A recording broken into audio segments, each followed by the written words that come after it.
দেখো আমাকে হঠাৎ করে ভূতে ধরেছিল, তাই আমাকে উল্টো দিক হয়ে হাঁটতে হচ্ছিল। একদমই না, আসলে আমরা কোথায় চলে এসেছিলাম?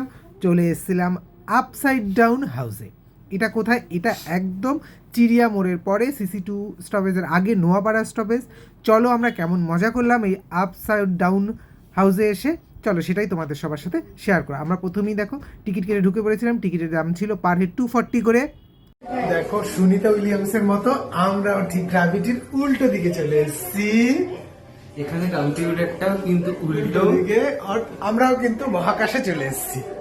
আমি যেহেতু খেতে খুব পছন্দ করি, তাই প্রথমেই আমরা গিয়ে ঢুকলাম ডাইনিং রুমে। ডাইনিং রুমের খাবারগুলো মনে হচ্ছিলো আকাশে ঝুলছিল, আকাশে উঠছিল, পেরে পেরে খেতে হবে। দেখো উল্টো দিক করে, খুব ফানি। দেন আমরা একটা কিডসের রুম, এখানে অনেকগুলো টয়েস ছিল, এখানে চলে গেছিলাম। দারুণ দারুণ ফানি, কিন্তু তোমরা যে কোনো কেউ চাইলে চলে আসতে পারো।